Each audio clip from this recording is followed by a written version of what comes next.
Just want to make sure everything is going according to plan.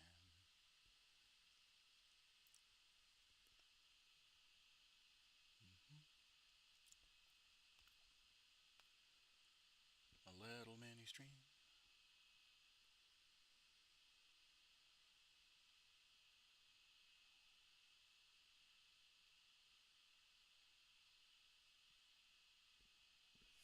All right. Hello, everyone. My name is Commissar Hecht, and welcome. I know I said 15 minutes like 2 hours ago, but I had a bit of a headache, so I didn't want to try and paint. Uh, um, I didn't want to try and paint and exacerbate the headache. So I'm better now. The migraine medication worked like a absolute doll, and we are back um, with with a live stream. And I've got my key. So we're gonna sit and paint.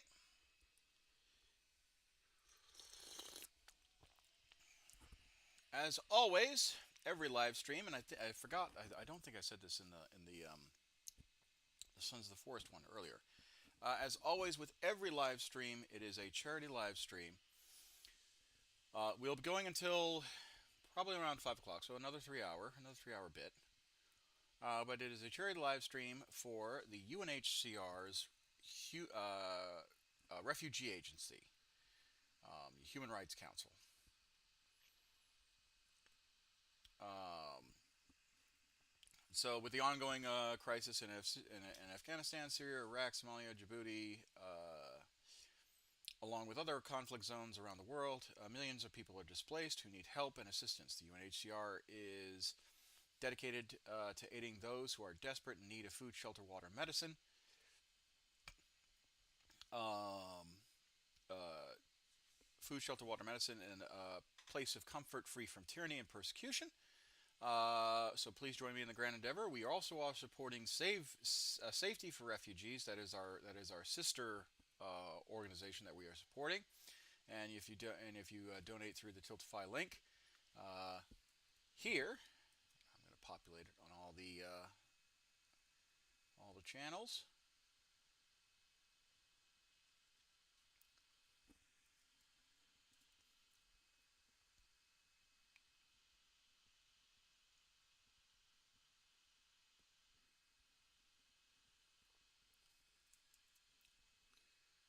There we go. So populate that through all the channels, and we'll get to the good stuff. So, but today we are focusing on painting more Imperial Guard. I've actually got some sisters priming in the backyard. Um, that's for a special little work thing that I'm doing.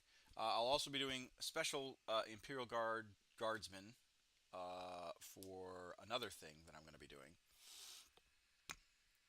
So yeah. So we're going to be doing the arms and the guns today. It's probably just going to be Castellan green that we're going to be using today, really, um, for the fatigues, because really that's about the only amount of time I've got for today. And then we'll probably do on Friday. We're going to definitely do a Warhammer 3 stream. I don't know if we're going to be doing Chaos Dwarves, because I just love playing the Empire. I really do. Whoops, one of the Marines fell. I really do love playing the Empire. Um, so I haven't decided yet if I'm going to premiere Chaos Dwarves. Uh, I have been done a little Taurox, and I have done Dark Elves before. Um, so it's not like I don't, and I have done Wood Elves. So it's not like I don't just do Empire. I have done High Elves. I think I've done Dwarves too. Now I think about it. You know what? We might do Dwarven Chaos. We might even do Chaos Dwarves. But anyway, let's get to this. So we're going to be painting on the sprue today. Uh, all the green. And what I want to do is get all the weapons that are all the arms that are firing weapons painted because I like the dynamic posing. Don't get me wrong, but I find it just stimulates something like for some reason neurons activate when you've got a gun line actually leveling down, looking down iron sights. Or in this case, well, I guess they are using iron sights. No, they're using they have a they have they have sights, mechanical sights, or not mechanical, but laser sights. But you know, looking down the iron sights or the 68, whatever targeting selector they had got. I just I it's it makes me happy. Anyway, so there is that.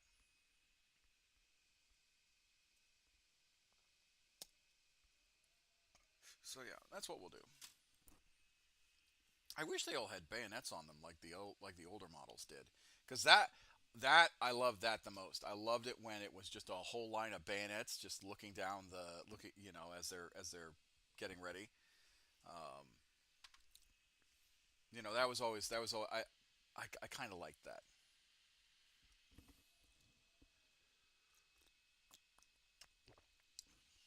When I was in high school, that was and I made those Cadian models the first time around. I always liked seeing a row of gun barrels and bayonets. It was definitely kind of cool for me.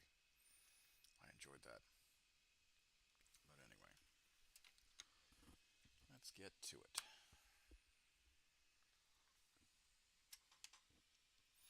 We were actually going to paint the entire day, but one of my former coworkers was available for a stream, and we had missed each other several times over, so I felt that I owed it to him. Um, not that I owed it to him. I actually enjoyed the game, uh,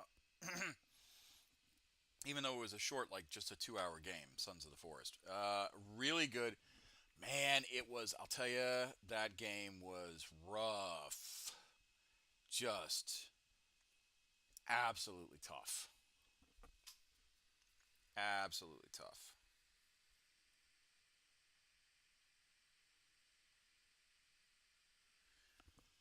I cannot fathom why that game has gotten more difficult over time. I wonder if I. No, I do need this light. I probably need the overhead light too. Yeah, who am I kidding?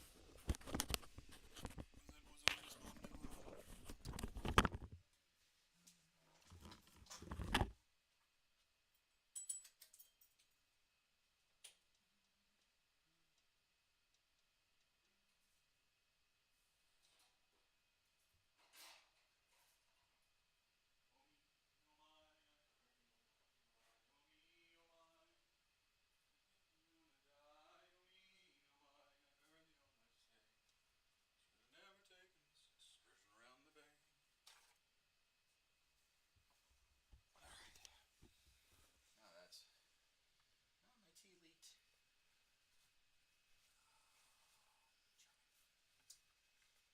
Shucks.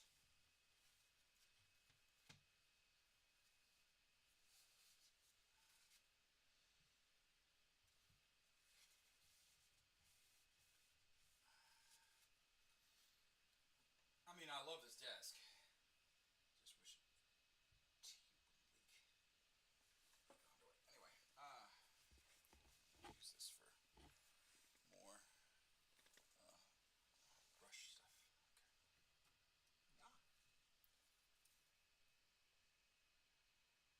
Oh yeah, the lighting is so much better. Don't get me wrong. I do. One day I'll try and paint outside, but it's windy right now. It's actually fairly windy. I ran earlier today, and I ran just 3 miles, and I felt smoked because of the wind. I didn't really do so well with my time. Um, but room to improve. You never know how much improvement improvement you're going to need until you actually go and do it. Which kind of sucks, because you're thinking, oh, I should be good, right? I should be, should be a stud. No, no, that's not how that works.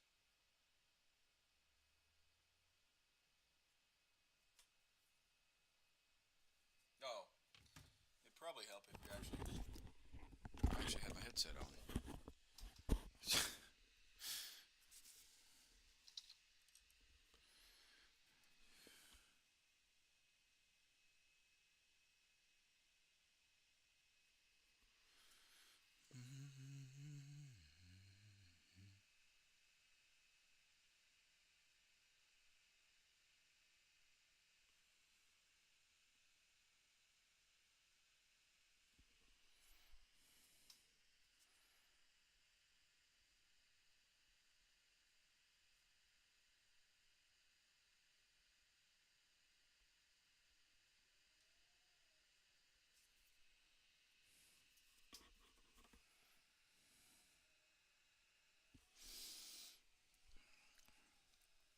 So what I'm doing is just making sure that I get the uniform of the guardsman. Get the cuffs and the sleeves.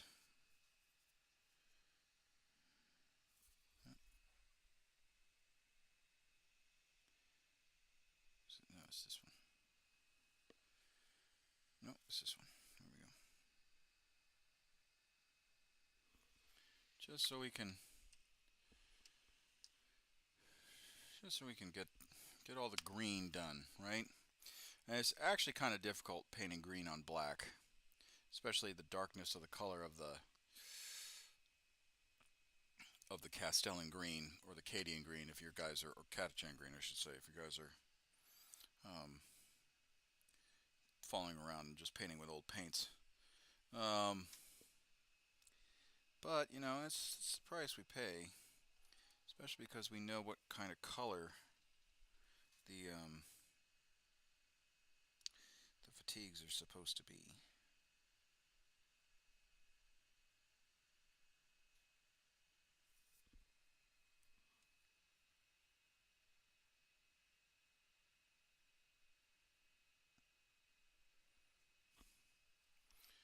But all in good time. All in good time.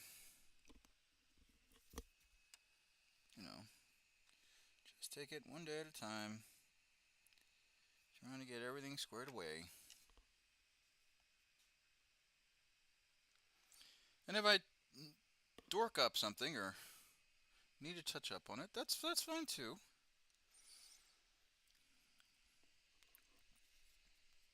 No big deal.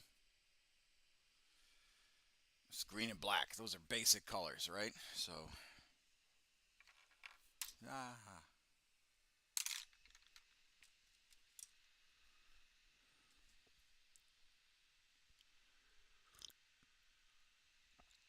want to thank everyone for joining me today.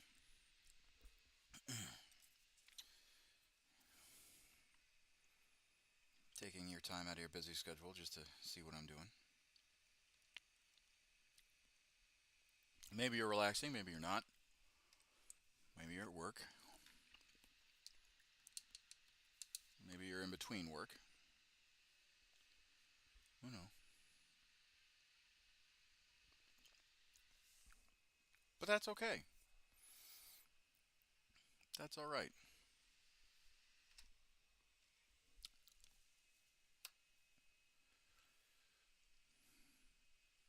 Because wherever you come from, wherever you are coming from,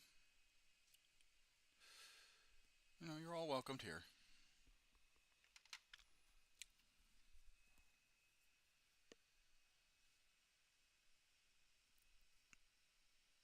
Everyone's welcomed here.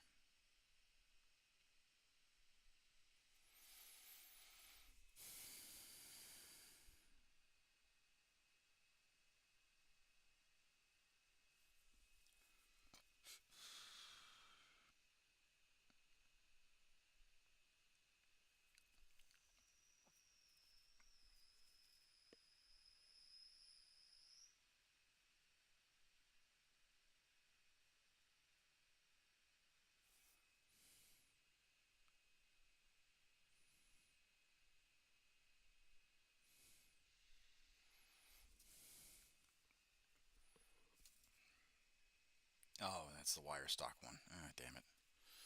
Well, I'll paint them up just in case. Just in case I change my mind. I normally don't like to do wire stock rifles. Um, I know that's a style of rifle for the Lost Gun and all that stuff, and like it's supposed to be akin to a stripped down version for like a carbine. I just prefer full stocks. I mean, I fire an M4 carbine, you know. No, I don't fire the M4A2. Um, I like my carbine, but I don't.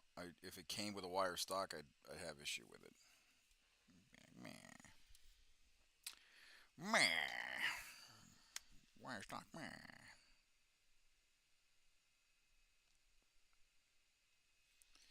I just don't think it's comfortable. I really don't. I don't think wire stocks are comfortable, or that they give you a decent, firing platform.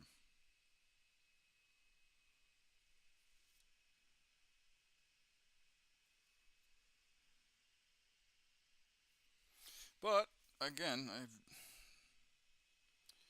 I'm not. If I'm wrong, I'm wrong. I gotta go over here real quick because I can't see.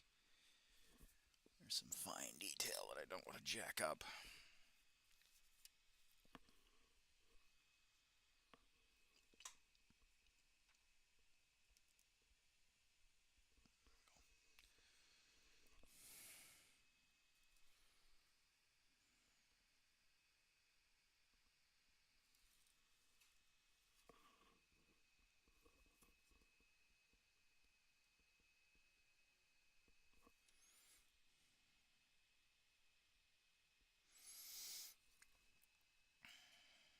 And here's the best part, right?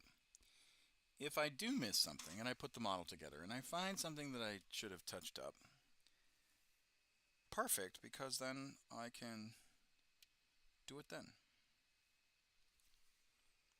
All right, and it should be a slightly easier.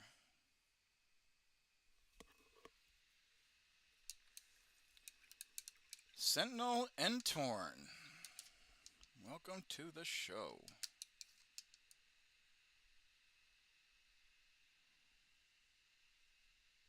Or Centel and Torn.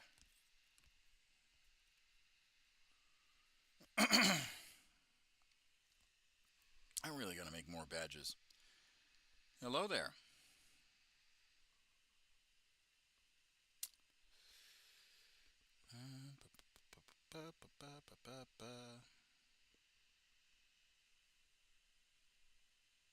This one. I'm about to go to bed, but figured I'd roam Twitch for a little longer. That's fine. I don't necessarily want you to stay up on my account. It might affect your sleep schedule, but I'm glad you decided to show up. Do you do Warhammer 40K or mini wargaming of any kind?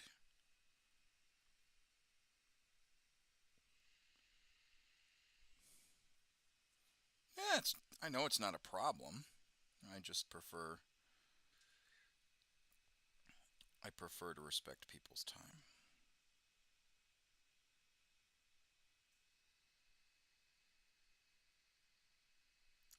Too much. Mostly been printing stuff. Printing as in 3D printing?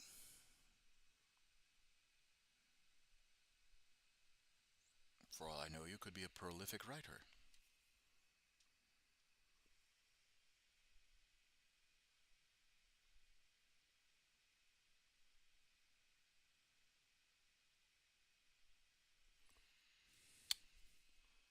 3D printing. Very well. Yeah, I'm not opposed to 3D printing. I just think it's not there yet. And I think there's a false bravado when it comes to 3D printing. The amount of work that it takes to clean a model, the amount of time and money spent securing the supplies and then getting the stuff and whatnot. You know, I don't think 3D printing is just there yet, particularly when it comes to Games Workshop level detail. I found some great sculpts from Daka Daka. I've been working on that stuff. No, I'm not saying that there aren't good sculptures. We'll never say that. What I am saying is that you will never find Games Workshop will always have an upper hand when it comes to their model department because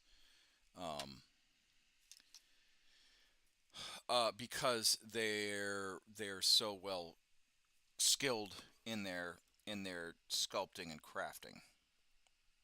Um, and again, that's not to bash 3D printers like yourself. It just there's gonna be a level above 3D printing when it comes to Games Workshop. And there always will be because Games Workshop has the money to develop the new tech, to develop the way that they make molds and stuff like that. And again, that's not to say that 3D printers won't be able to make good sculpts. I think that there are some great sculpts out there. I don't think that the technology is there. It may be one day. Maybe one day. Maybe Games Workshop goes belly up because of 3D printing, but I highly doubt that.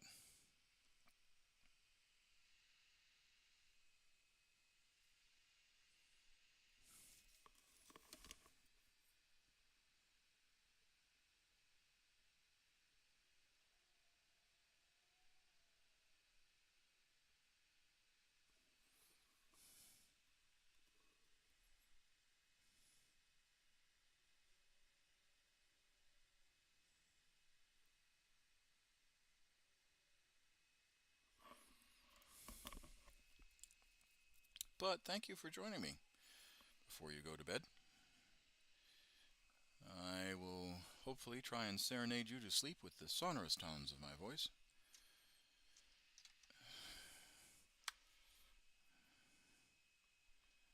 I can actually try my welcome to NPR voice, where we talk really softly about very important and impressive things and stuff that affects you in your daily life. This is NPR.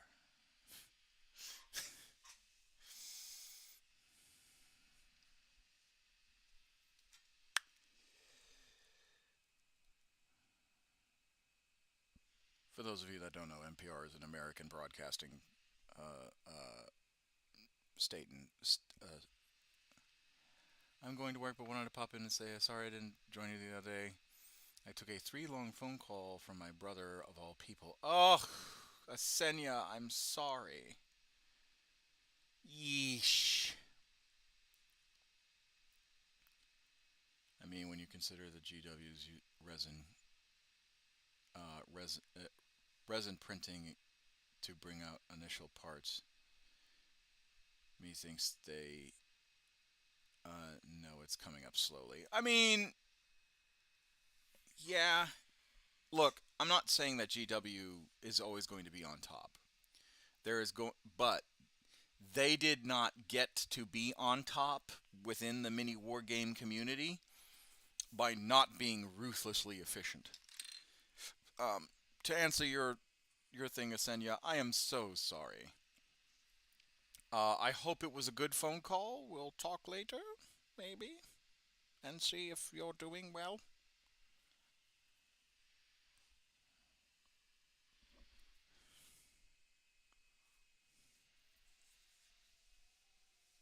Channeling my little salt spy. Perhaps a little tipple?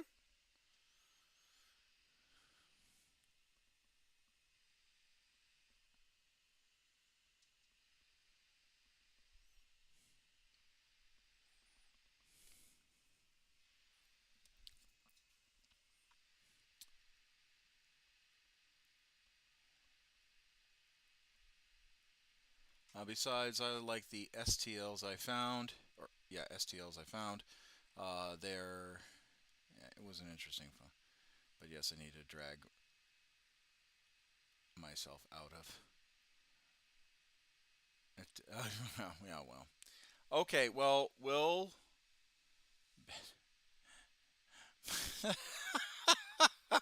Yeah, well, that's why I stopped myself. Anyway, I'm assuming that's what you meant is drag yourself out of bed and go into work. Um, anyway, just let me know when you're available. Send me a DM and we can chat. And I'm curious about this overlay that you want to give me or do for me. I'm genuinely curious. I've never had an overlay before for my Twitch stream, so let's see.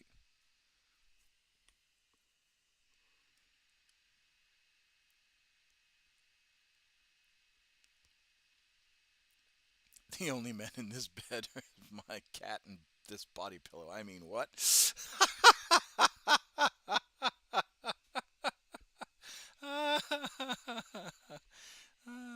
Well, go to work. I hope you have a good day at work, and we'll just chat later. I'll probably stream again tonight because I'm taking my sweet old time painting these damn rifles.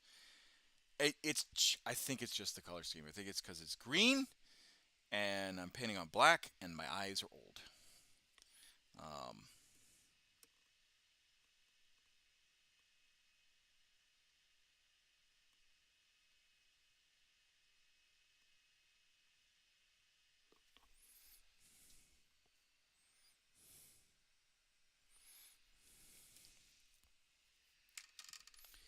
these Mark Ones are not as what they used to be.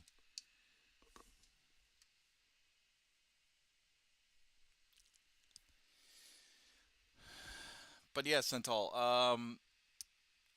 There are some awesome STLs. They really are. But oh, I love the new emoji. That's so cute. Oh, that's really cute. Yeah. One complaint about these sculpts is the land speeders are lacking riders. Yeah, well, that's again the one thing that I say that I will say about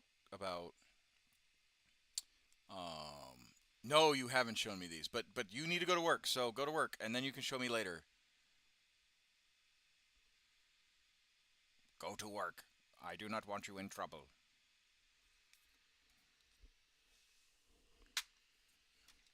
As I was saying, the thing about 3D sculpts, right, is that uh,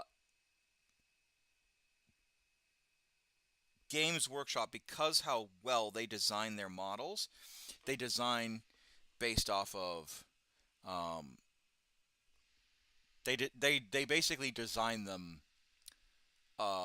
They develop and design them. Oh, they're lovely.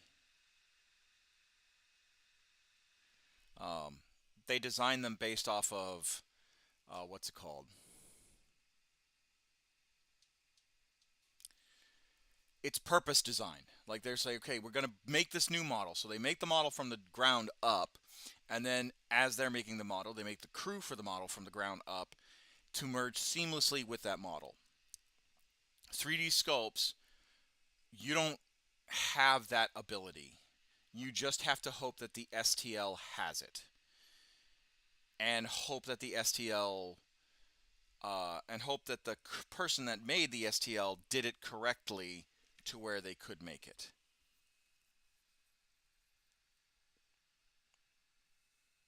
And that it matches and that it doesn't clash or anything like that. So that's what I'm talking about when it comes to other 3D printing and Games Workshop sculpts.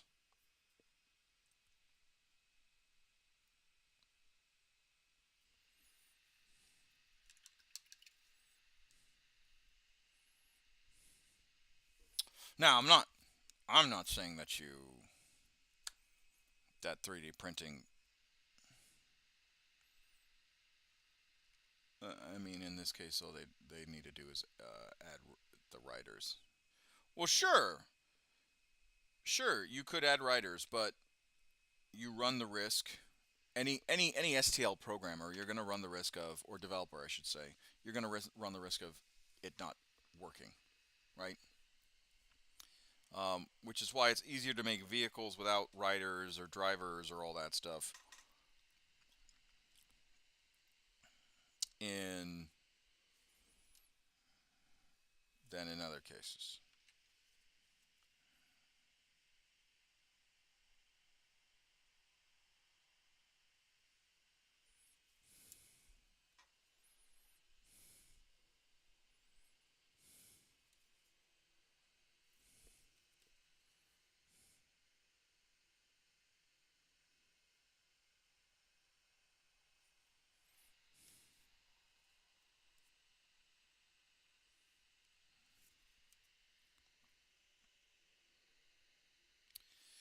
Mm,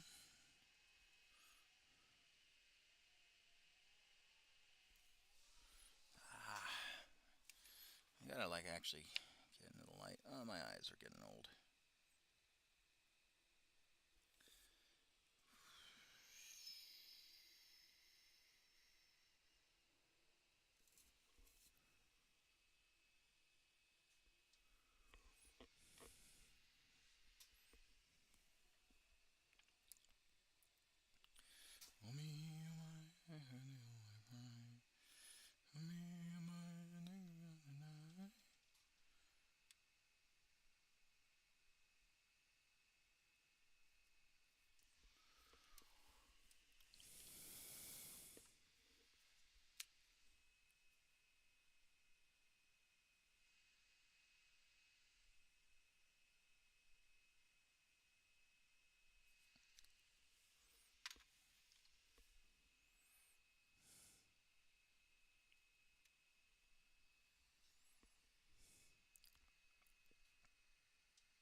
This one.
The Dread Scout, the tactical warsuit, has a rider, flame turret support for the servo strike, and their hover tank repulsor. They all have riders. Land speeder is the only one that's Patreon only. Ah, I see. I see. Well, and that's the other thing, right? So, um, you know, these STLs are very time consuming to develop and make, and that's kind of um, their, and that's where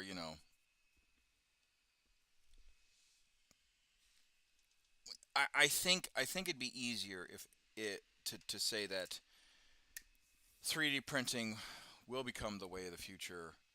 Um, you know,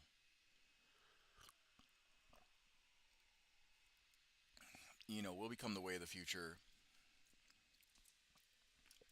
once things aren't as prohibitively expensive or they have to crowdsource or crowdfund. Games Workshop as a company can invest without crowdsourcing or crowdfunding. Um, and I think, yeah,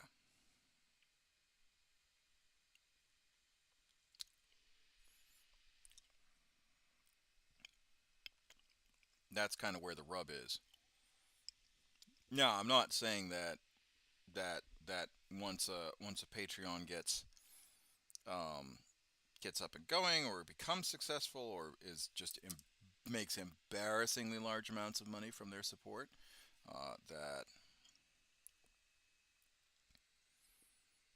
that there shouldn't be any issues on that end. But yeah, yeah.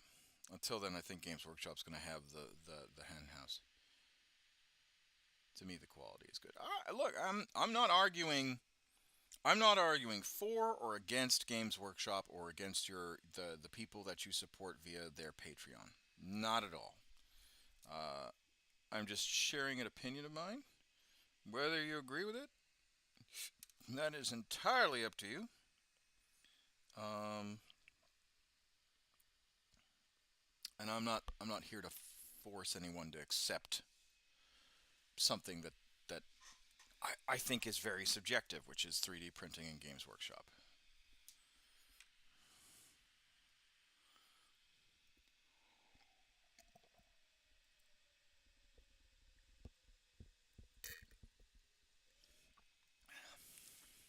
Num num num num num tea. All right. So, all right. What do we want to do? Do we want to do a grenade launcher, or do we want to do a plasma gun? I am leaning towards grenade launcher because the standard infantry squad is the one thing I have a gripe with Games Workshop. They took away with the new Guardsman Codex. They took away. They got rid of Yarick.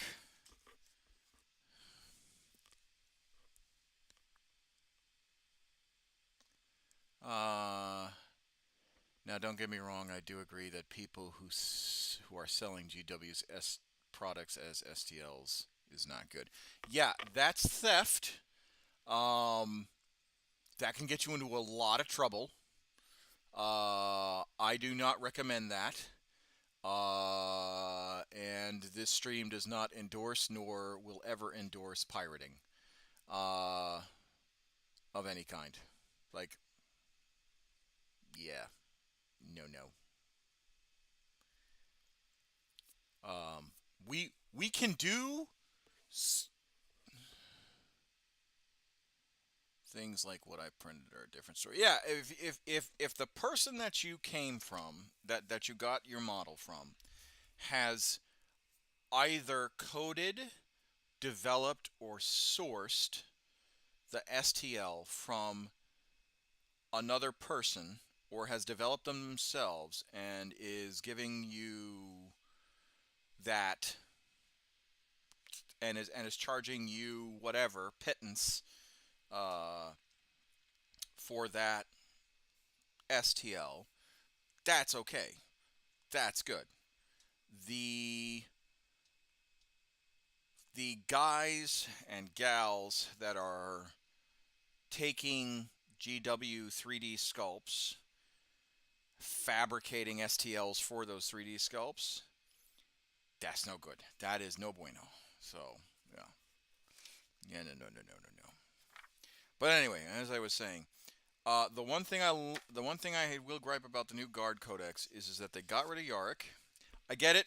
They made a business decision. They wanted to get rid of Yarick. Yarick wasn't selling very well. XYZ, yada yada yada. I get that, but I like Yarick. Yarick was a good one. And obviously they wanted to advance the storyline, so you have to kill characters to advance the storyline. I think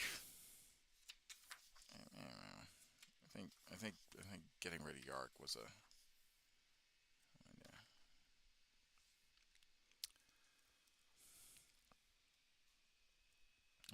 Look, I printed this Forge World model and I printed a whole Imperial Guard army using GW sculpts. Those aren't smart. Yeah, no, that's illegal.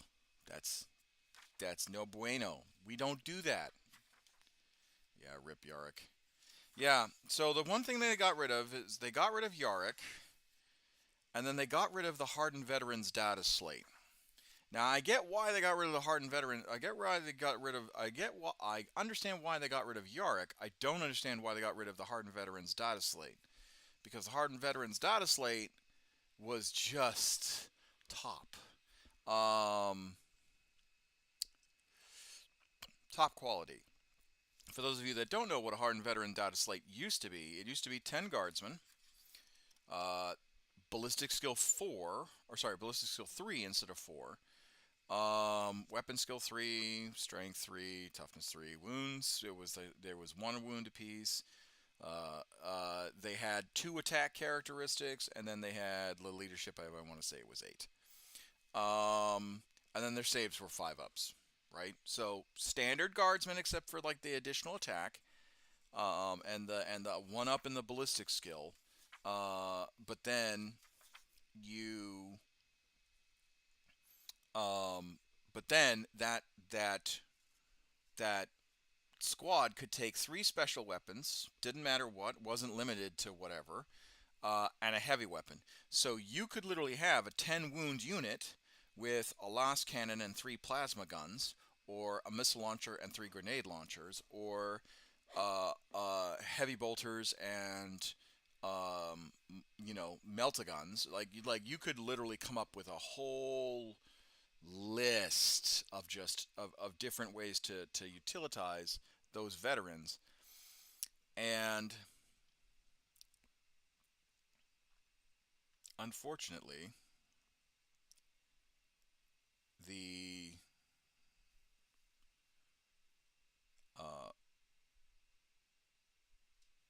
unfortunately you couldn't you can't take that anymore. So it even if your tanks got popped, right? And they were fairly expensive, but even if your tanks got popped, it created a dilemma. And in any sort of tabletop war game and in real life, you want dilemmas for your enemies. Give them the choice of give them the issues of bad choices, right? Do you focus on the Lehman Russ and then ignore the small arms fire, the combined small arms fire that you're going to get from 3 veteran squads just rolling around being firing platforms,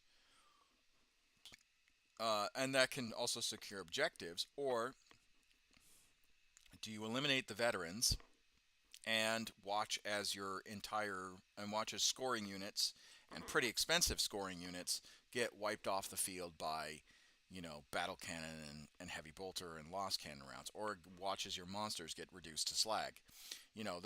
Those are the dilemmas that you have to give to your opponent in any sort of war game scenario. And then on top of that, it's always having that extra punch for guardsmen was always good. But they got rid of them. So that's my only gripe.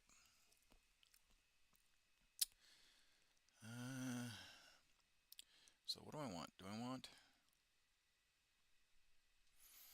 Probably want a grenade launcher just to keep it utilitarian. Just to keep them specialized. So I think that's what we're going to do. We're going to do grenade launchers, and then we're going to do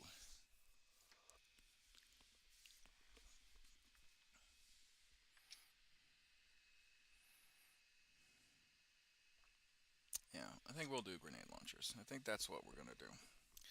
Give them the noob tube. Thump. Death by dial-up.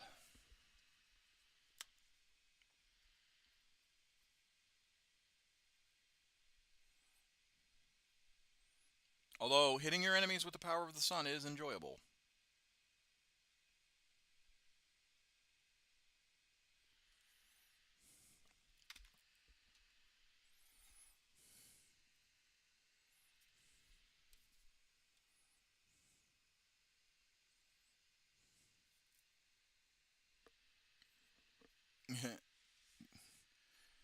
Debating on what to give this tank. Well, do you want to turn it into an infantry shredder, or do you want to turn it into a monster killer? Me, I think that turning things into monster killers is all well and good, but if you ignore the infantry side of the house, you're going to find yourself sorely, sorely regretting your decision.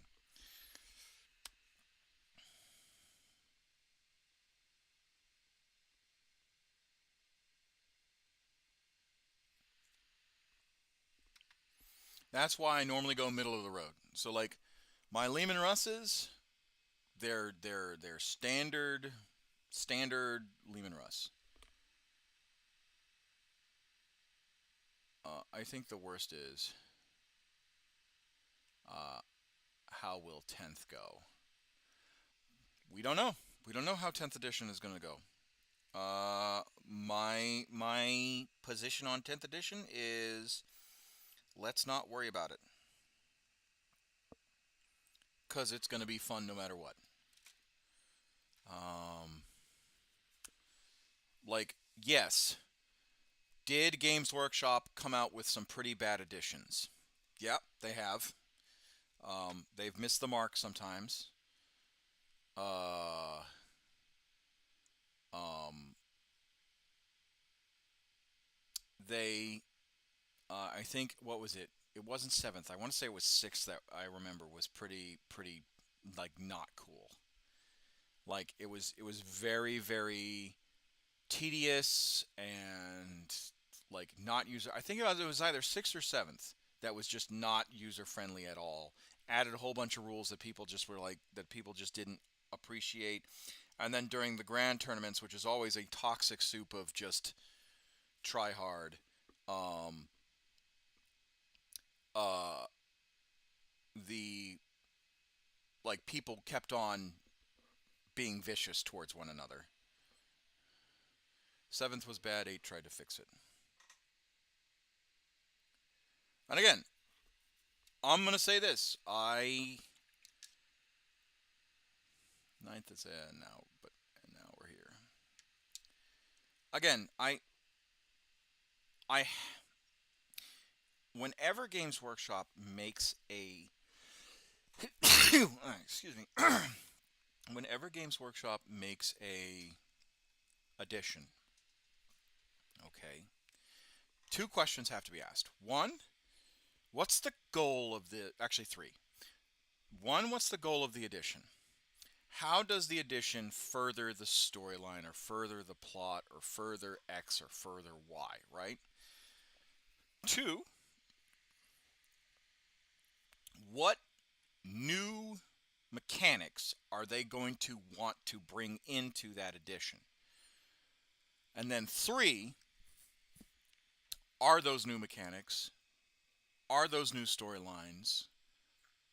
Is the plot engaging, exciting, and user friendly enough in order to get what Games Workshop wants, what the goal is? And then on top of that, so it's like really four questions, is not only are they engaging, not only are they fun, not only are they user friendly, um, but then you add, is it going to survive the tournaments? And that, and honestly, Games Workshop makes a lot of money from tournament players, from meta chasers. I mean, I'm not going to just sit here and say, "Oh, tournaments are just, that's only part of the hobby." No, tournaments are um, really where Games Workshop makes their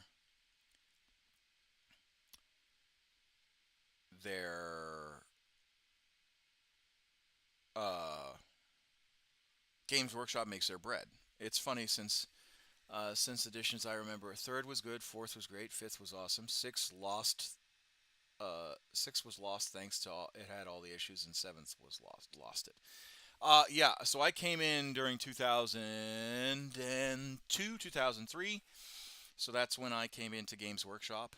That's when I got introduced to I didn't get hired by Games Workshop, but that's when I got introduced to Warhammer 40K. Um, and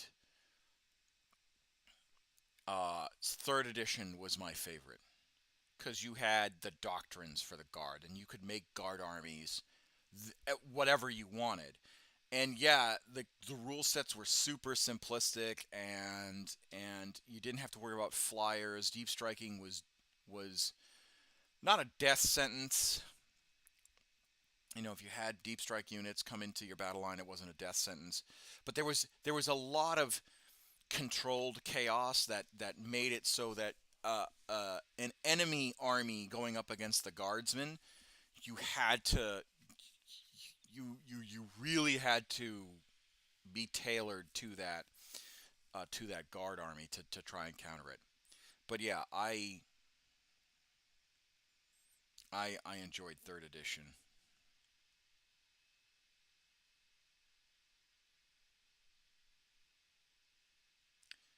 I barely played third, so that's let me see. That's how it shows how good third was. I mean, again, um, Games Workshop, whenever they developed editions, not that they're going to listen to me, some guy on YouTube or and Twitch and Facebook, but what what Games Workshop should be doing is thinking of those four things. You know, what's the plot that we're trying to advance? What's the new mechanics that we're trying to put in, and are they user friendly, and are they fun? Um, are the is the new plot and the new mechanics um, engaging enough and interesting enough and and whatnot to generate excitement, hype, and then fourth is the tournaments. Like, is are the rule sets going to survive the tournaments, or are we going to have to go to square one again? Um, a lot of people are saying they're tired of carrying around four or five, six different rule books in order to play their army. I totally get that because if you play if you play vanilla Marines, you're good. You have your you have your you have your Codex Marines, right? And that's it. And then you got your rule book. But if you play a chapter, you need to get the supplement book, right? So you have to have the Codex Marines, then you have to get the supplement book, and then you have the rule book, and then heaven forbid if there's an FAQ or etc. So, and then if you buy the Arcs of Omen series or buy a campaign book that introduces new units into your army list, it's equally frustrating because you're just like, fuck, you know. So yeah, I think Games Workshop really does have uh, has its work cut out for them at some level when it comes to like making a new edition. Am I going to buy the new edition? Yes. Am I going to buy the collector's box? Yes. Am I going to do everything and anything in my power to make sure that it's. What's up, Russ? How's it going, my man? I thought you might have been at work, so that I didn't reach out to you in Discord.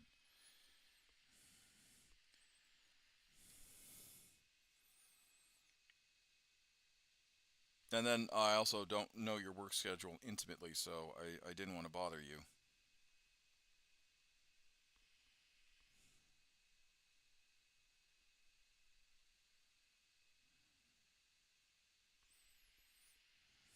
Yeah, all good. I am indeed at work. Ah, excellent. See, that's what I thought. Just on a break from a course at the moment. Oh well, I'm glad you decided to join us. Um, I am honored that you took your little break and you decided to pop in.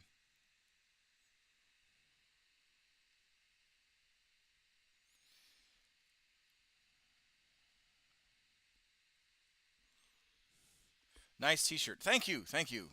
It is actually a T-shirt based off of Star Wars gave out a bunch of blueprints to Power of the Force Kenner models. So if you bought like an AT-ST or a TIE fighter or an X-Wing, they came in the box. They had the original blueprints. This is before they came out with the giant tech manuals. Back in like the late, oh, I want to say it was like 98, 90, 97, something around that area. Well, actually, no, I think it might have been even earlier. I want to say 95, 96. So this is based off of one of the blueprints. Um, it was literally a blueprint, like folded up poster, and it's an X-wing TIE fighter. Uh, uh, they had the AT-ST and then the AT-AT. Um, so yeah, super, super, super excited. In the 90s when you were born? Ah ha ha ha ha. No, I was born in 86. Uh, so I'm that old. But yeah, thank you for trying to add some years to my life. Really, I do appreciate it. I know you can't tell my age. I look so youthful and so wonderfully young. It's truly amazing how the Air Force treats its people. Still a spring chicken. Yeah, ignore the gray that's in my head. That's that's not gray. That's snow. It's in the middle of the summer. It's still snow.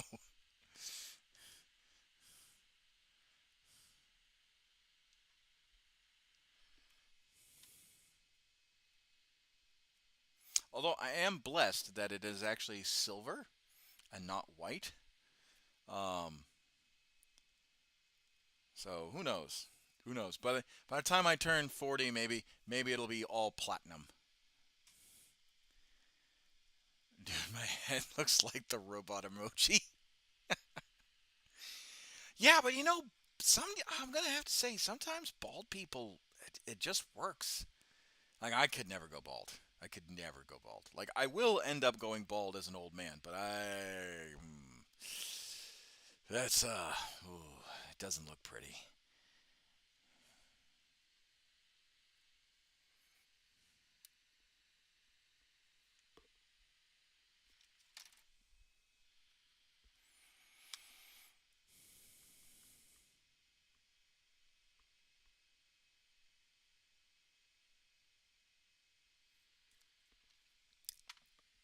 Like maybe if I go bald, I'll grow out a beard and be like a dwarf. If I do it that way. But beforehand, not probably not.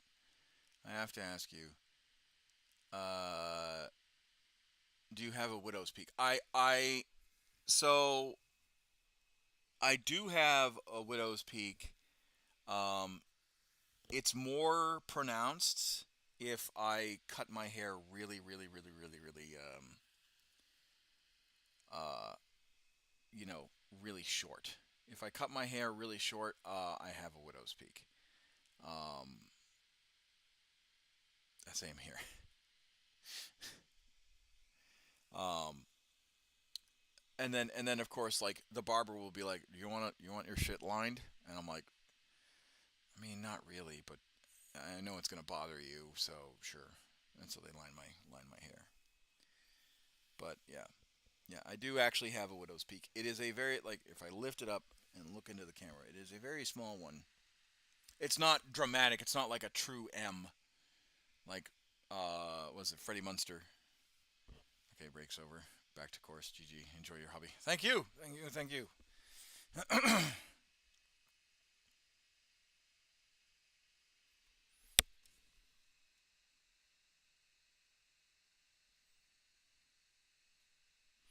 Thanks for stopping by. So glad you did.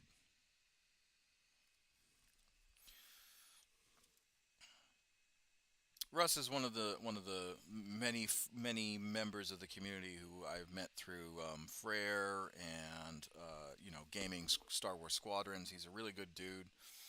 Um, really, everybody in my community are good people. Just good, wholesome people all around.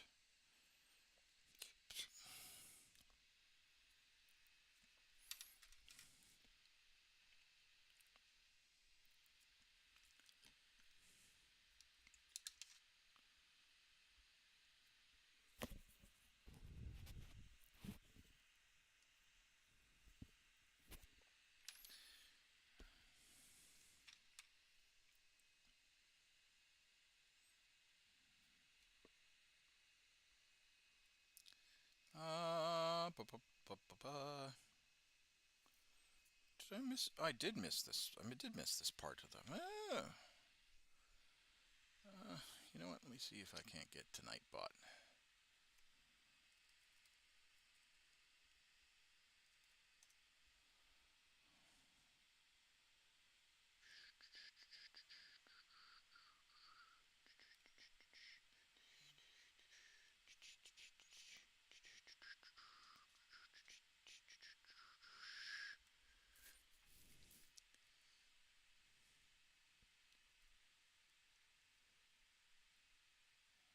Here we go.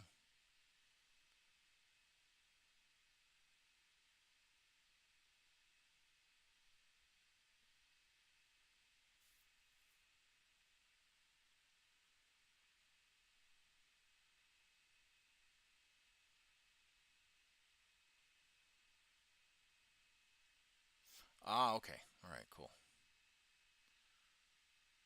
All right. I will have to do those later.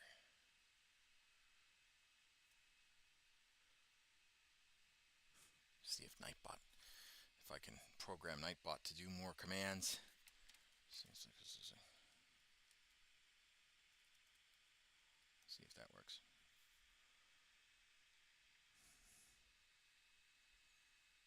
Ah, okay. Yeah. Oh, and Stream Elements is doing it too. Okay.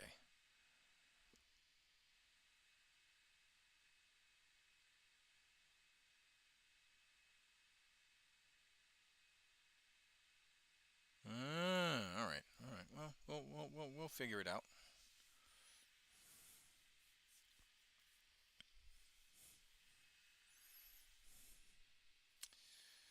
Oh me, my head always cry. Oh me, my head die. My head always say. All right. I was gonna paint. Where were you? Not that one. One of you. The arm wasn't there. It is. This one.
think I've got that squared away. And we just need to do the other arms, the supporting arms.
Alright, cool.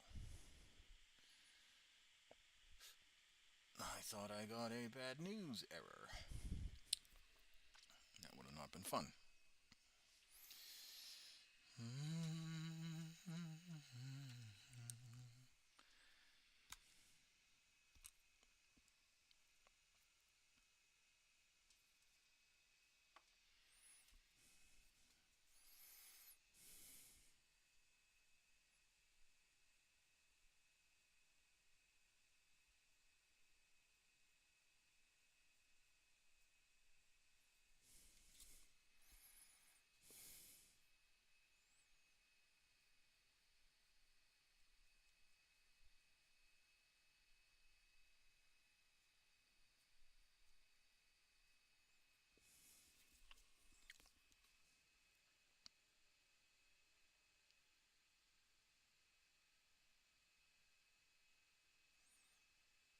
know what? I'm just gonna cover that bit with black later.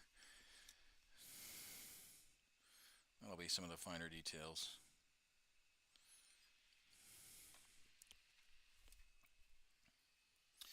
No sense in worrying about it now. Where'd that arm go? There's that one. There's this one.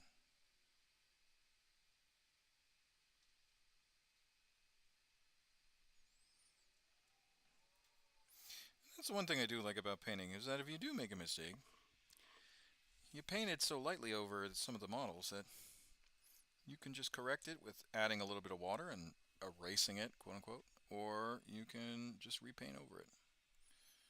And as long as it's not a really opposing color in the color scheme, you can usually do it with 2 coats.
Ah, they did not give me a plasma pistol for my sergeant.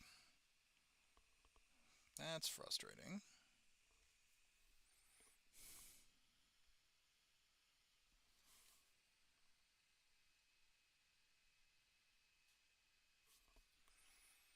They say he can take it, but I don't see one on the sprue. I see a lost gun. I see a bolt pistol. But I do not see ein plasma pistol.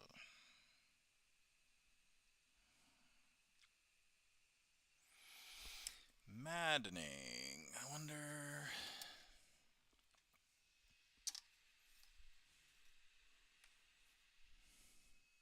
So there's a chainsword.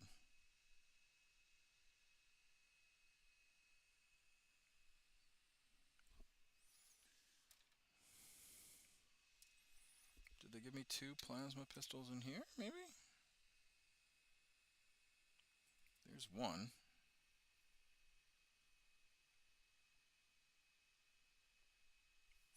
There's 2. Yeah, so that's, but it's more like this.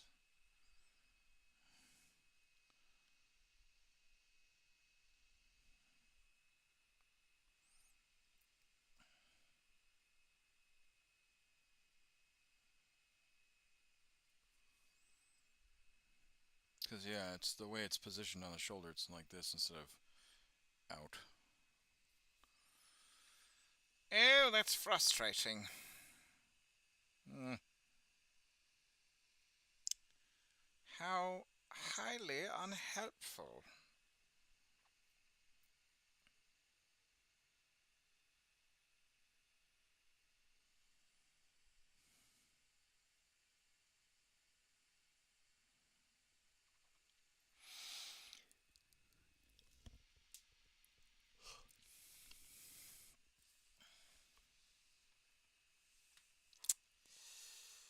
Yeah, that's not. That really is not helpful.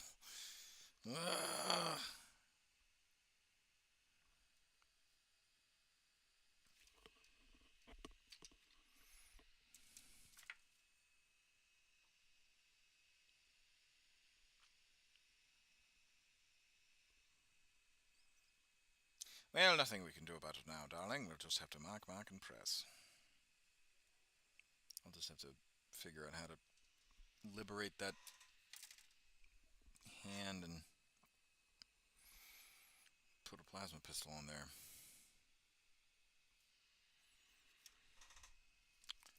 Probably what's going to have to happen.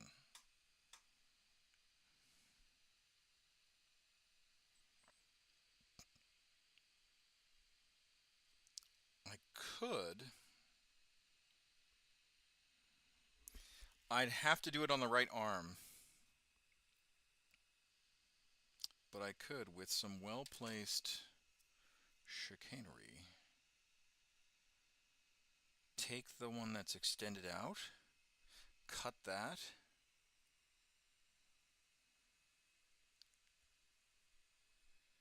because that one looks like it does have a pauldron.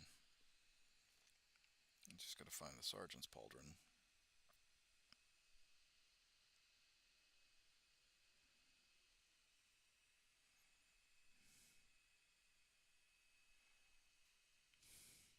There it is.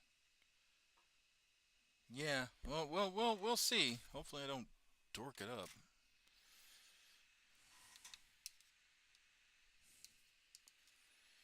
Slightly frustrating, but we shall not fear. We'll overcome this annoyance with a great alacrity.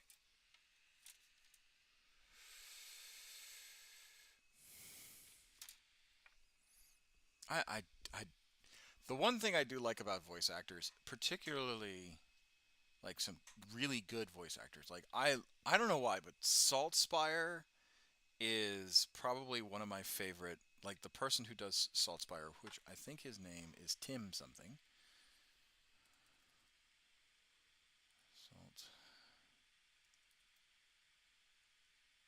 Saltspire voice actor. Tim Benedict. Bentonict.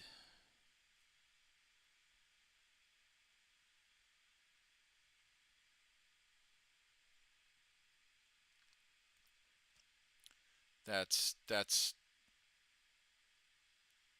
that's the that's who Saltspire is. He's just so good. Oh, he's the Earl of Portland.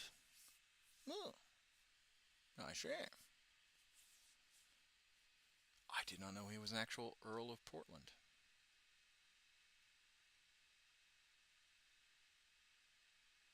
He was born in Tasmania, Australia.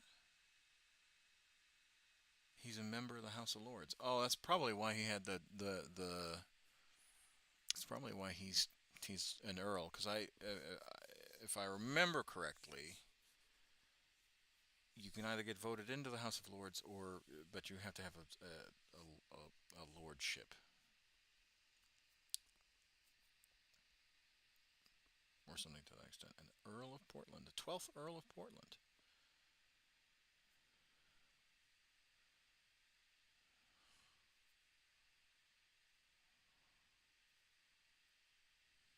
Hmm. Interesting. Oh, okay. Well, that's kind of cool. You learn something new every day on this stream. Intellectual curiosity.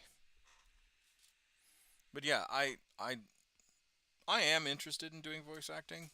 Probably will get out first. Well, probably will retire first, and then try and do some,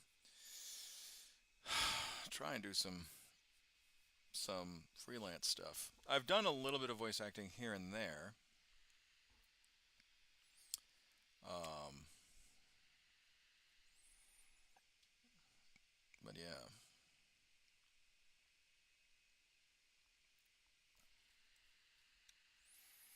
I actually did a commercial for a electronic sports game league for Star Wars Squadrons. No, I say commercial. It was like a 30-second bit, but I like it. I liked it. I liked doing it. It was definitely enjoyable.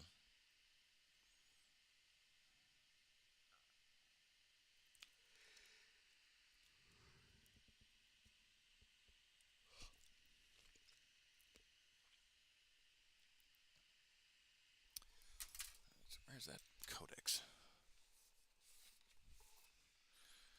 So he can have a power pistol, or sorry, a plasma pistol, but they didn't give me plasma pistol and sprue.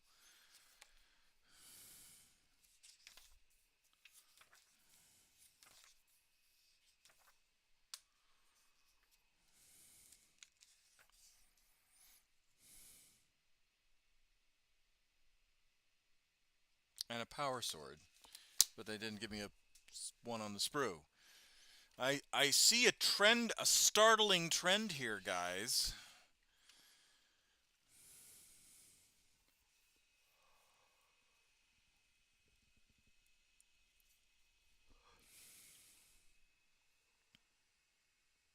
Well, at least I have two power swords.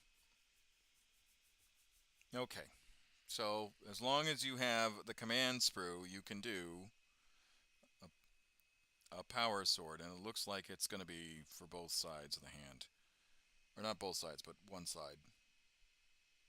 Probably be, yeah, it's the left. Yeah, that's the left hand. Alright.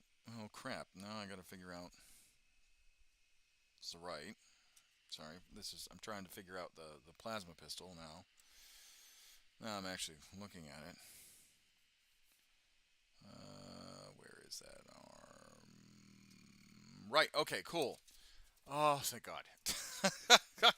I was gonna be really mad, guys. You have no idea. I was gonna be like, oh. I kind of wish they had, uh, the push pull for a pistol, because that's really, yes, I get it. 40K is supposed to be very over the top and like bombastic and whatnot, but like they had it for, or a Space Marine was teacupping a magazine loaded pistol, um, because you're not, I mean, teacupping, that's for like revolvers and stuff. Push pull is your actual um, hand uh, for an actual pistol. But it's okay. It's all right.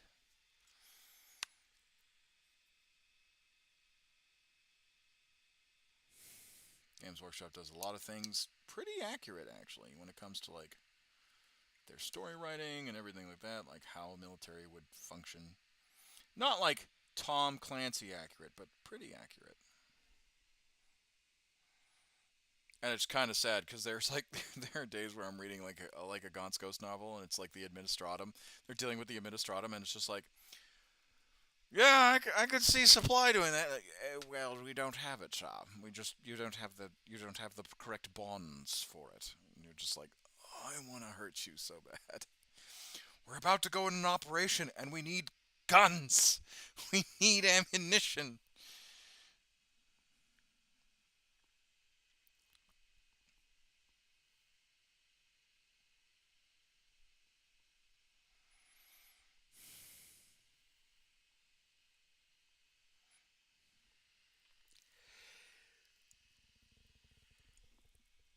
Oh man.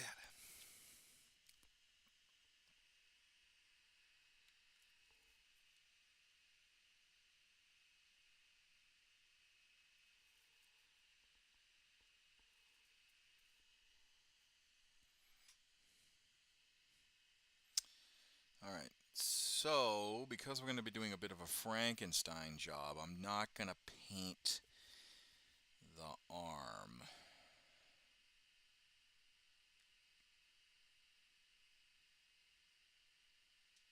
No, you know what? I will.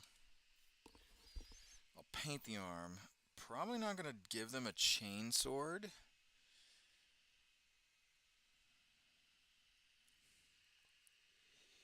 Even though, even though a chain sword really would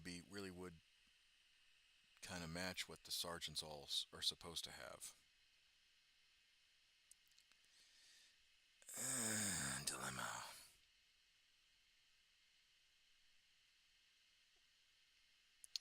No, we won't do chain sword. Power swords. Honestly, the way it is, especially if you're going up against units with heavier armor. It really like power swords are just are can threaten people with heavier armor than you.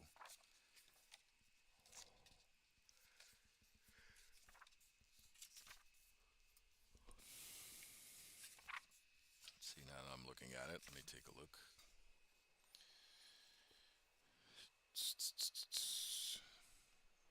Let's go to chain swords, see what that says.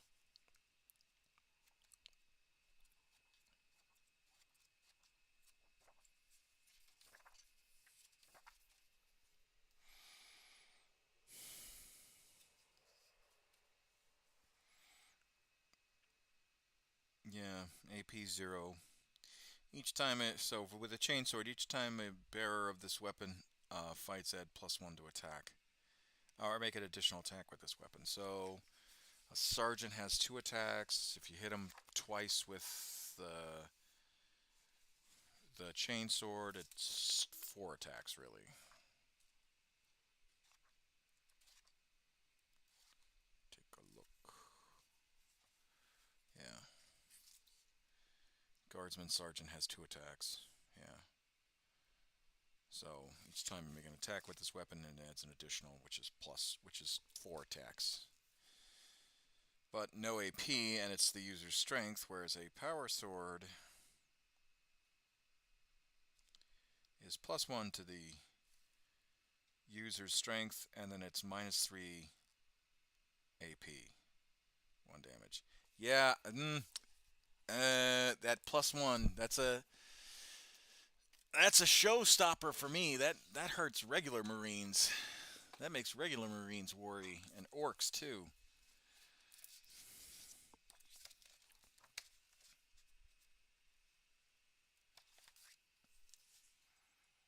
Yeah, toughness 4, lead 3 saves. Yeah, yeah, that's a showstopper even for Marines.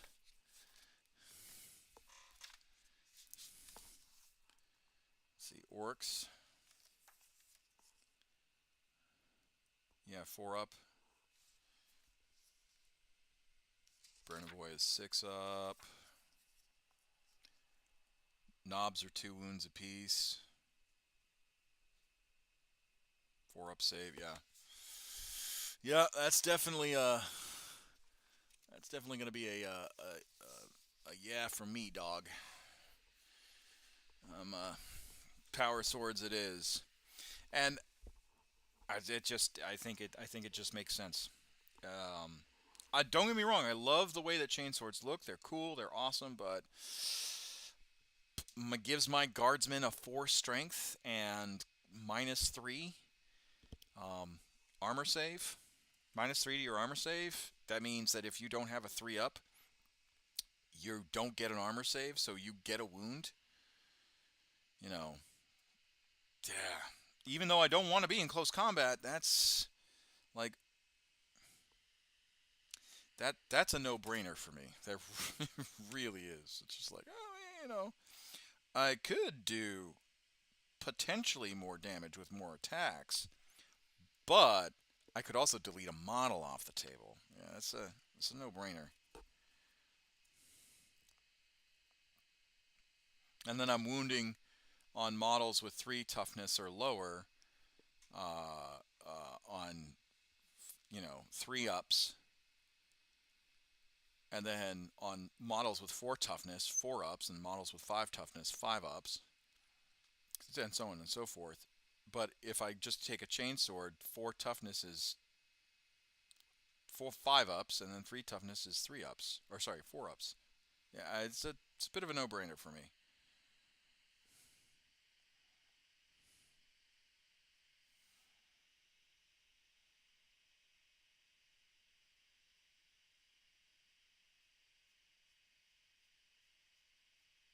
But Commissar, chainsword goes vroom vroom. Yes, chainsword does go vroom vroom. But power sword does more damage. More dabblage.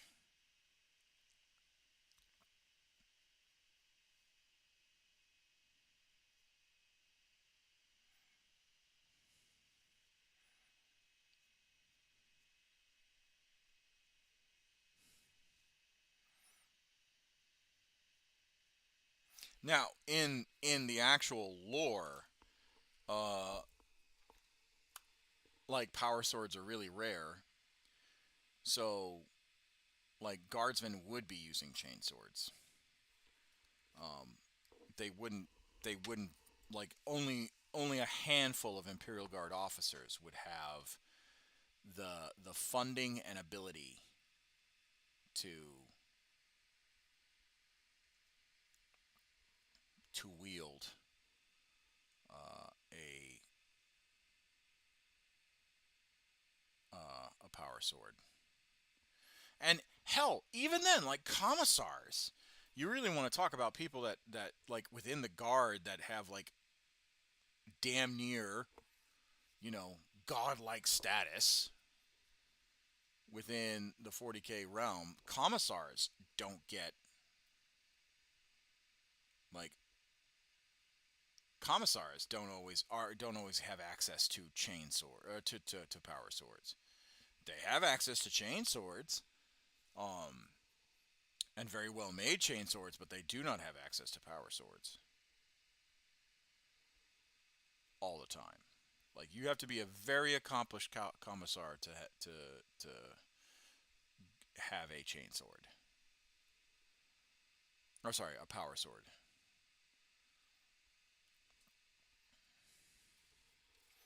Like that is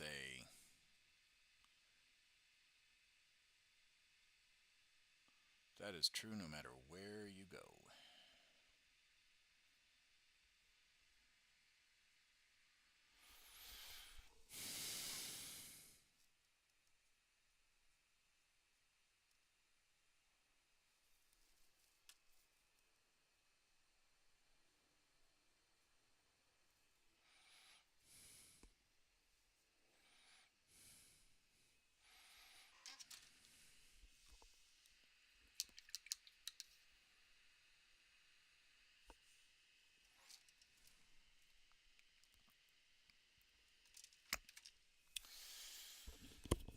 Oh, now the question is, what do I want to do for skin tone? Probably I'm going to do a mix. Probably going to do a mix of melanin in this particular unit. Mix it up a bit. Probably do a few shades. Just a few, just to see how it looks. Um,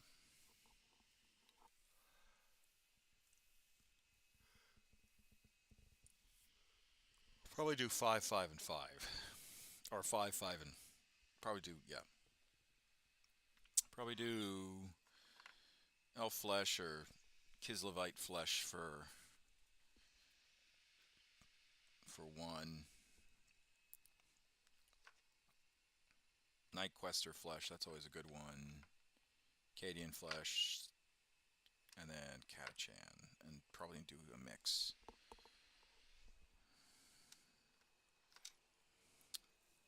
And that'll probably, I think that'll work. And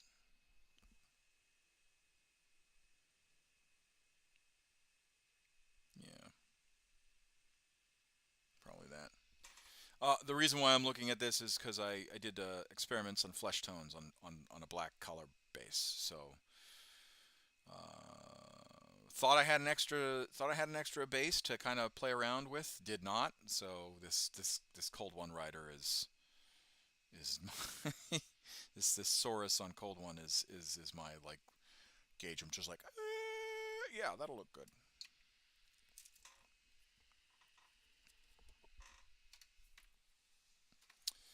I can't wait to get my beret heads though. That'll be cool. That'll be a cool thing.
I'm just looking at something real quick.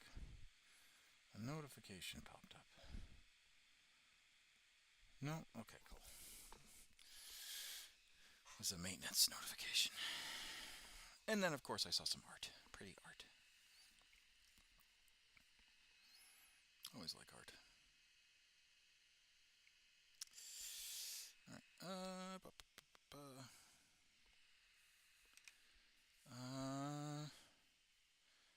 I think I'm just going to take a quick break. And we will... I'm going to make some tea, so I'll throw on a commercial.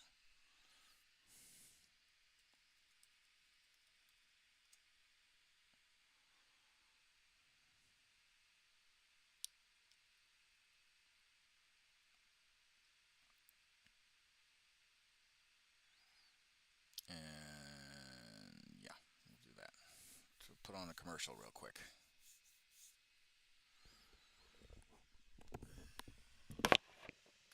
Oh, goodness gracious.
Sorry about that. Just trying to get some quick tea. Tea water's still boiling, or still trying to boil. Yeah. Oh well. I will just have to wait.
Hearken, the tea kettle calls.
these arms.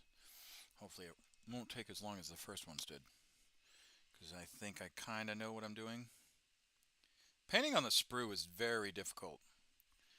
I'll tell you that much. It is no easy feat.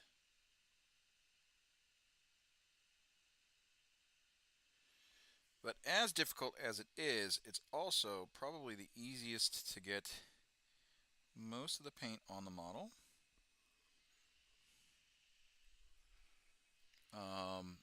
Because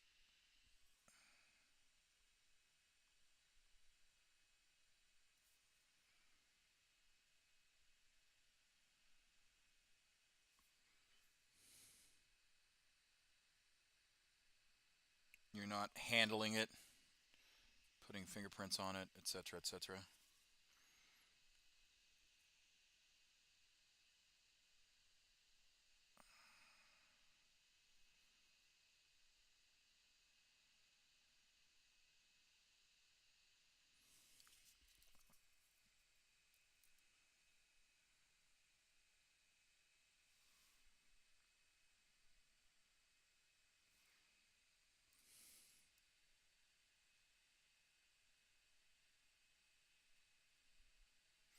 Not to say that I still won't screw up at some points, but you know, I think that painting on the sprue sometimes is better.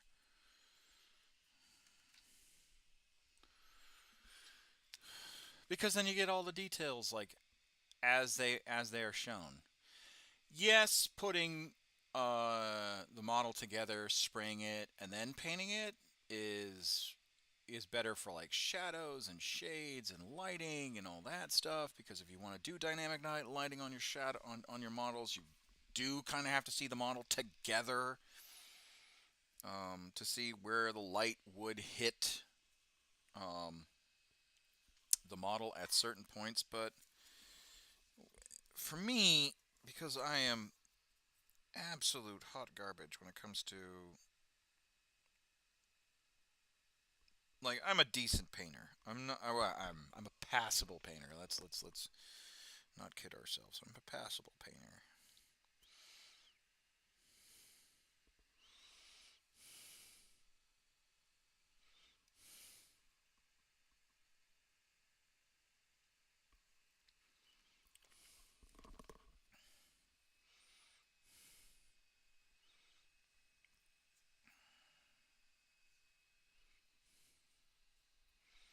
So trying to get everything squared away and done in a manner that it all works out. You know, it's difficult sometimes, but we rise to challenges when we're faced with difficulties. And sometimes we screw up, but failure does not mean the end. As a matter of fact, if you take the word fail and you turn it into an acronym, like many things in the United States military, failing or fail stands for first attempt at initial learning. And so, if you look at it as what it is at face value, which is your initial attempt at learning, your first initial attempt, or your first attempt at initial learning, you know,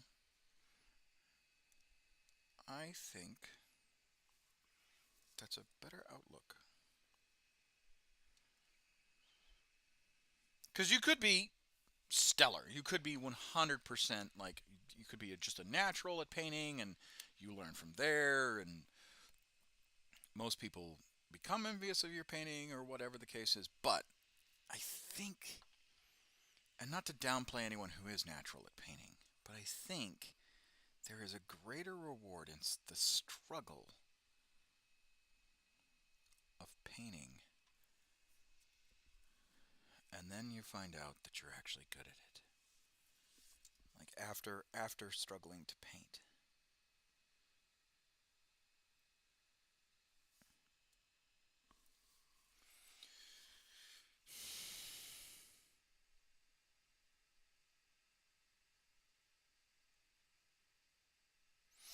Now, that is not to discount those who just struggle and struggle and struggle and feel that they are not getting better at it. Like, I feel you, brothers and sisters, when that happens.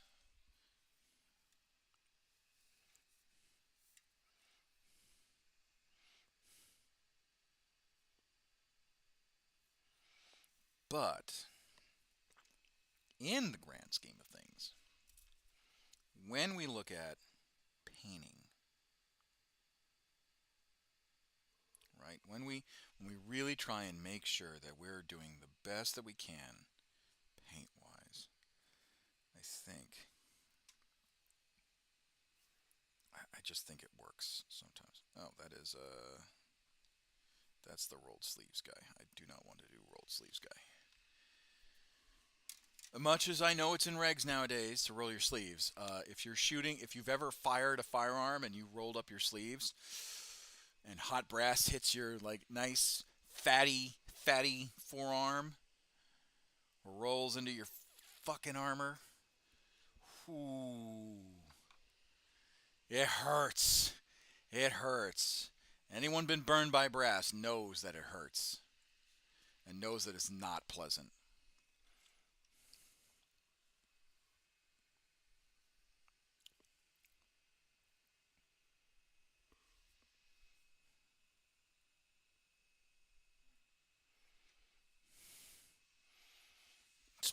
Especially 240 or 240 or 240 rounds. Those burn the worst. Oh, and even when you're wearing pants and you're just like, and you're on the range and it's range day and you're doing heavy qualifications, like, man, it just hits your pants. It just burns. You can feel the heat from the pants. It's not a pleasant experience, I'll tell you that much.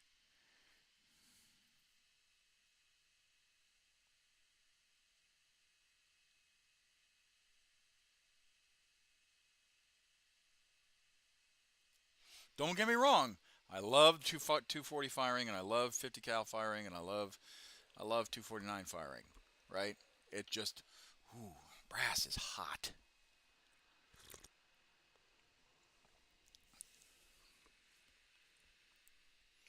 And if you don't swat it away real quick enough, right, it can actually cook your skin pretty good. Give you like a good first or second degree burn.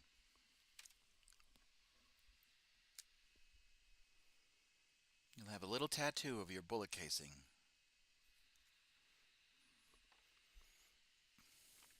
Happened a lot, actually, in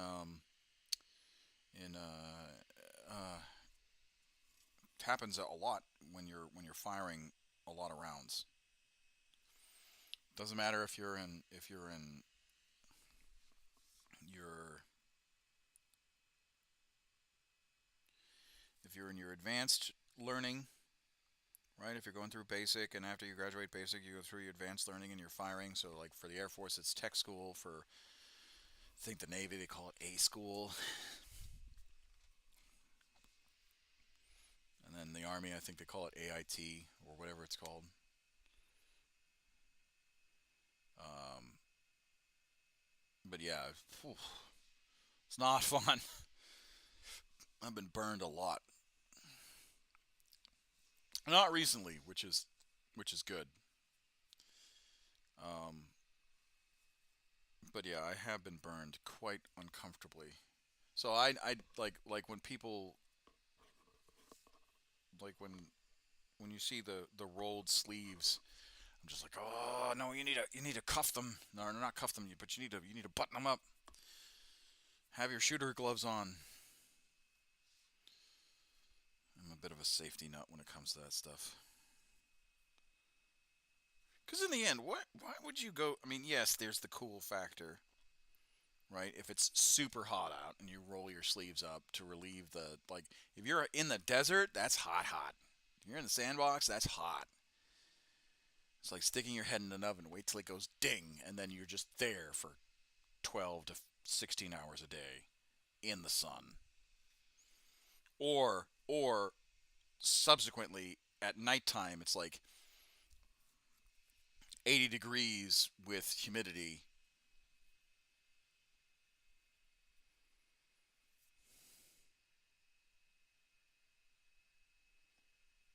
that's what it was like in Djibouti.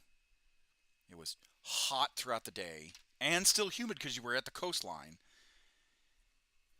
I think it got up to like,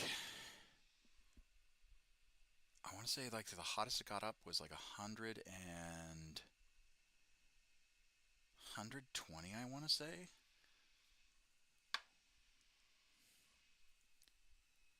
I want to say it was like 120 degrees at one point, and the humidity was just there, and so you're not only are you sweating, but you just can't cool off.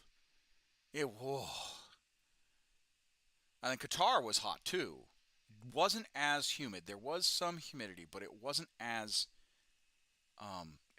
humid as Djibouti. But yeah, shit sucked.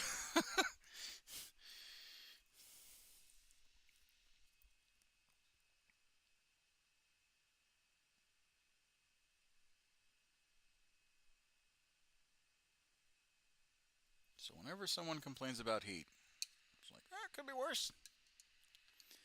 Actually, funny story. So I was at the gate in Qatar, right? And I'm doing my tour at the gate, because you rotate out, or at least we rotated out from the gate, from the air conditioned building to the gate, every once in a while. And occasionally I do more than my hour because I'm just like, airmen are hot. I want to do this. So I do my tour out there, and one time it was so hot that the tar of the road was actually malleable to the point where if I put my foot, my booted foot in the tar, you saw the sole outmarking, like the actual the tread of my shoe. I'm like, this is, you know, is just unbearable at points.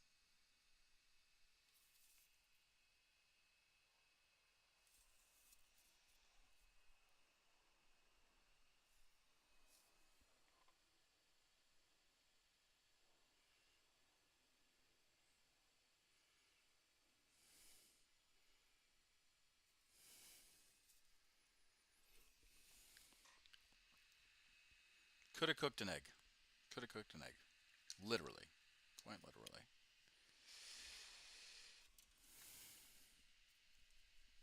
Just shake this up real good. You're getting, just make sure that it's not paint spread out.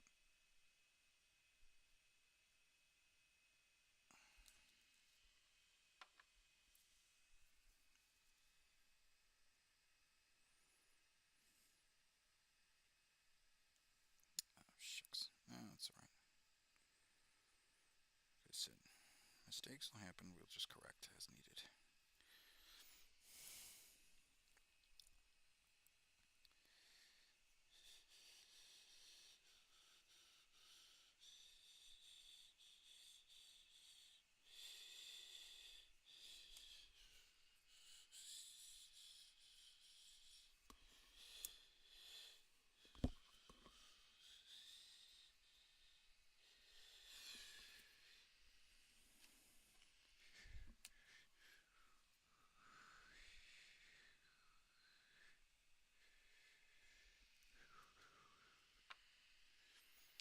You know what? I'm going to listen to some music. We will probably have to cut this off short so I can get dinner going. So I'll probably be on for like another 30 minutes.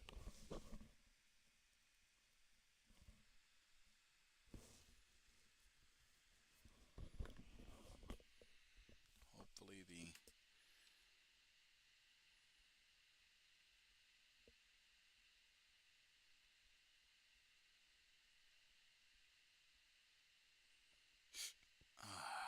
let's see.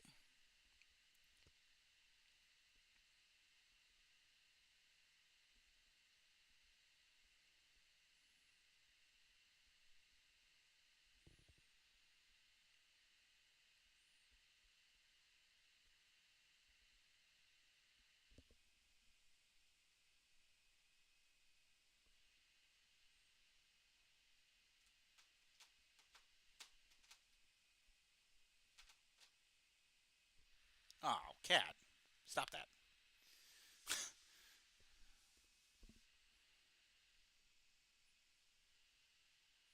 Okay.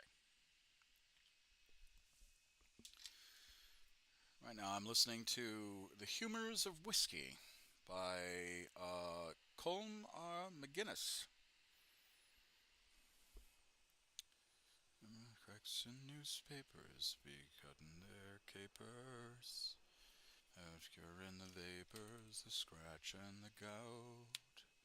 With their medical potions, their serums and lotions, upholding their motions, their mighty put out. Could tell the true physic to all that's pathetic, and pitch to the devil cram colic and spleen. You'll know, I think, if you take a big drink through the mouth, through the drink of a jug of pochine.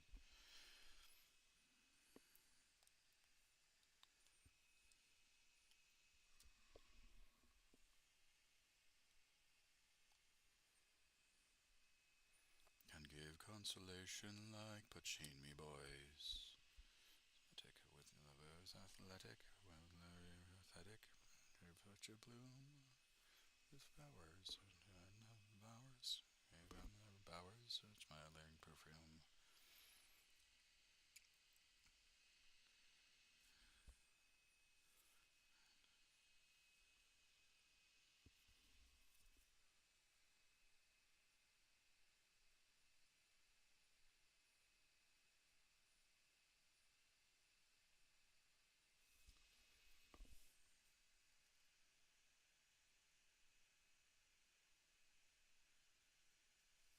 Nurse with her ladle was filling me mouth with an ocean of pap when the drop from the bottle fell into me throttle, shabled and capered clean out of her lap.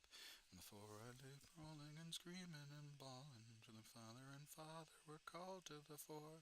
Sobbing and sighing, they feared I was dying, and soon found I only was crying for more. Is to the Creator the best thing in nature, for sinking your sorrows and raising your joys. Lord, in their truckle, babes in their truckles, they only could suckle on putching me boys. Full aggression, impression, my childhood impression so clung to my mind. We're at college, the basis of knowledge. I never could drink with whiskey combined. Where I'm growing, times ever bestowing on Aaron's portation of flavor so fine. Early lecture on Jove and his nectar itself is the only true wizard divine. It is the best thing in nature, for sinking your sorrows and raising your joys. For the writing, for courting and fighting, it's so exciting, nice touching me boys. This riddle, what beeps, pipes, and fiddle, what's hotter than mustard and milder than cream, what best wets your whistle, what's clearer than crystal, what's sweeter than honey and stronger than steam, what'll make the lame walk, what'll make the dumb talk, the elixir of life and philosopher's stone, and what helped Mr. Brummel to build the Thames Tunnel, so wasn't it Putchine from out in his shome?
Oh, ow, that hurt. Felt good, but it hurt.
I want you to know that it's to you, and for the ghost of you.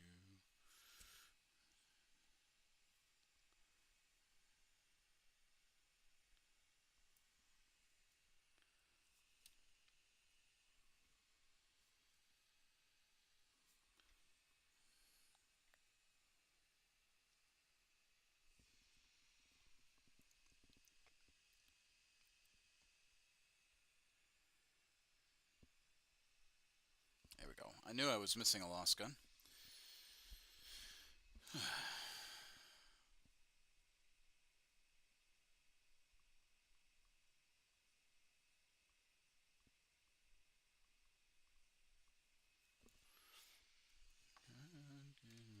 Ghost you, I'll settle for the ghost of you.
There we go.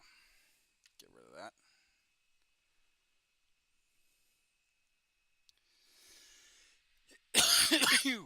Ah,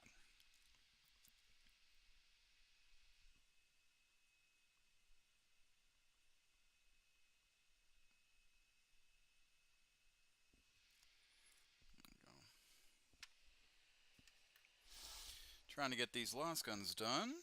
We're so close.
right, so there's that.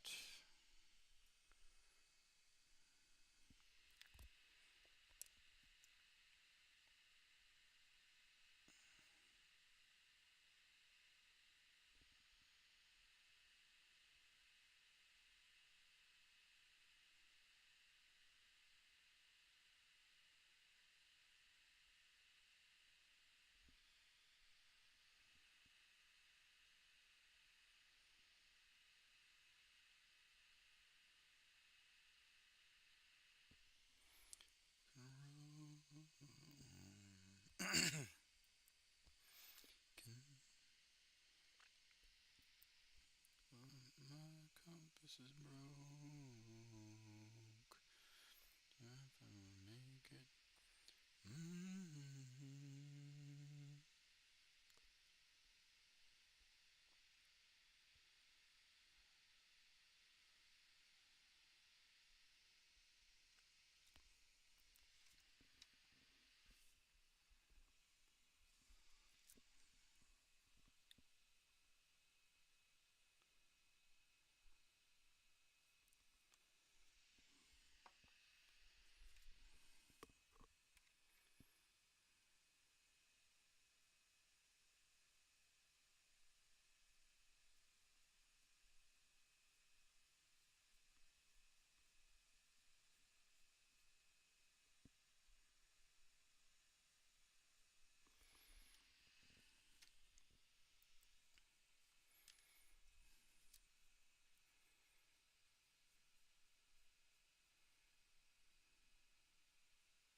Fork in the road. What fast I'm taking. But my tempest is broke. If I'm gonna make it. Yeah.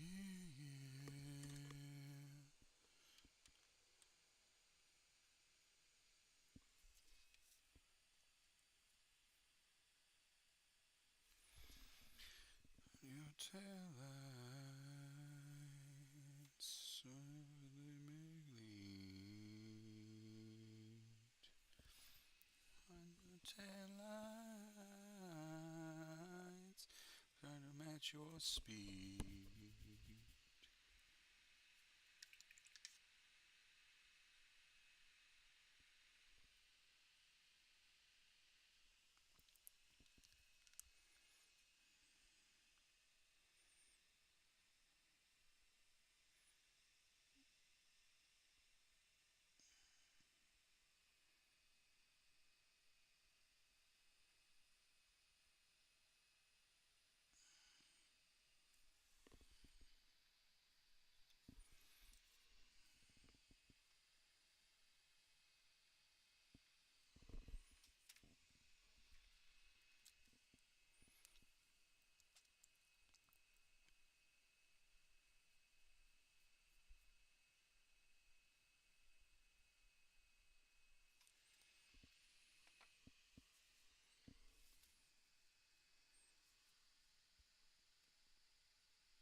I don't know if I got all the arms that I need to paint.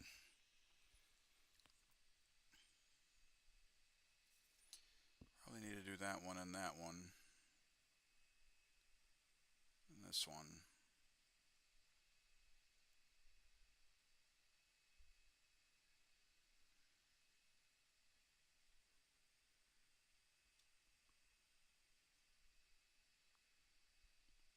Yeah, it's this son of a gun.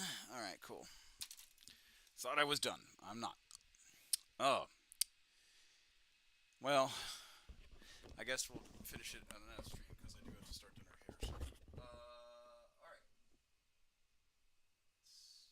Turn that off real quick. Alright, unfortunately, I have to end it here. I did say it was going to be a shorter stream.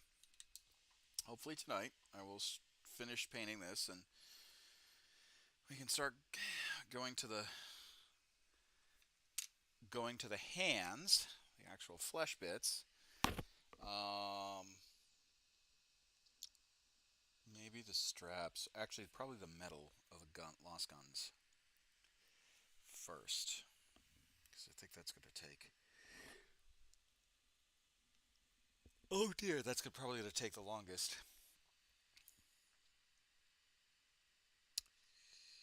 Yeah. I think that's what I'll do. Is I'll do the metal bits for the lost guns and the stamps for the Imperial Eagles, because there's a few that I see, or not Imperial Eagles. Yeah, no, Imperial Eagles. So there's a few that I see.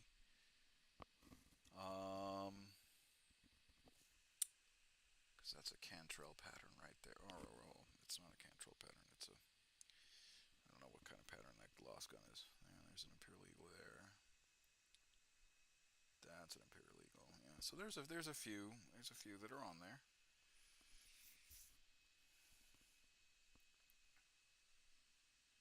There's an Imperial Eagle on that. Yeah. So I think that's what I'm gonna do. Is start moving to the silver, and then we'll do the hands next after I finish the uniforms, and then we'll put some together and see if we like what we see. But anyway, that's going to be it for me. My name is Commissar Hecht. I'll see you guys in the next episode. Hopefully it is tonight. If not, the next time I will stream is Friday night with any luck, which will be the 14th. And then Saturday. Don't know about Sunday. And then the 21st is going to be the Hirosaki Cherry Blossom Festival. That's the start of it. So that weekend I'll be in Hirosaki. And then probably that'll be it for then. But yeah, that's probably what I'm going to be doing. But anyway, I'd like to thank everyone who joined me for this stream. Your support is always welcome and needed, and I enjoy it. So if you guys like what you see, make sure you like, comment, subscribe, join my Facebook, YouTube, Twitch, and Twitter for more, and also Discord. And I will see you in the next episode. Bye-bye.